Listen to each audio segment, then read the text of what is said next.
আজকের এই ভিডিওতে আমরা জানব কনসিভ করার পরে পেটে কোথায় ব্যথা হয়, কেন হয় এবং কখন সেটা বিপদের লক্ষণ হতে পারে। তো চলুন এই ভিডিওতে এই গুরুত্বপূর্ণ বিষয়টা নিয়ে আজকে আলোচনা করব।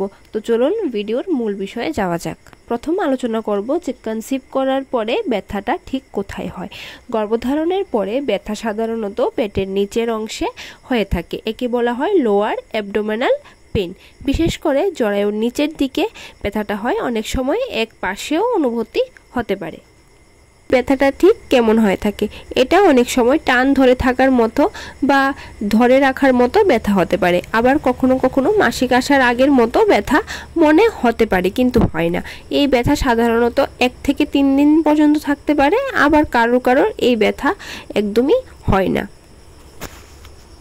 গুরুত্বপূর্ণ প্রশ্ন হচ্ছে যে কেন এই ব্যথা হয়। কারণ যখন নিষিক্ত ডিম্বাণু জরায়ুতে এসে বসে, মানে ভ্রূণ, তখন ইমপ্লান্টেশন হয়ে থাকে। তখন শরীরের ভেতরে হালকা রক্তপাত বা পরিবর্তন হয়। সেই ব্যথার কারণে হঠাৎ অনেক সময় ব্যথা হয়ে থাকে। এই ইমপ্লান্টেশন ব্লিডিং কিন্তু সব মহিলাদের ক্ষেত্রে হয় না। অনেক মহিলাদের ক্ষেত্রে ইমপ্লান্টেশন ব্লিডিং হয়। আবার এই পেটে ব্যথাটাও হয়ে থাকে। ব্যথাটা দেখলে বিপদের ইঙ্গিত হতে পারে। যদি ব্যথা খুব বেশি হয়, যদি ব্যথার সঙ্গে রক্তপাত হয়, বা যদি ব্যথা এক পাশে খুব জোরে টান দেয়, তাহলে সেটা কিন্তু একটপিক প্রেগন্যান্সি বা অন্যান্য জটিলতার লক্ষণ হতে পারে। এই অবস্থায় অবশ্যই দেরি না করে ডাক্তারের পরামর্শ নিতে হবে।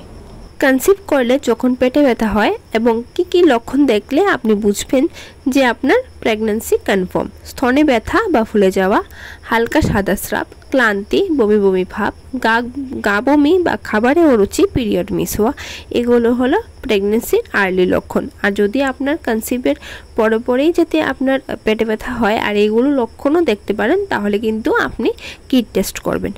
আপনার শরীরে সবচেয়ে আগে আপনার সংকেত দেয়, তাই কোনো ব্যথা বা অস্বাভাবিকতা অবহেলা করবেন না। আজকের এই ভিডিও যদি আপনার ভালো লেগে থাকে তাহলে লাইক দিয়ে পাশে থাকুন এবং কমেন্ট করে জানাবেন আপনি আর কি জানতে চান। তো চলুন আজকের মতো এখানে বিদায় নিচ্ছি। ভালো থাকবেন, সুস্থ থাকবেন।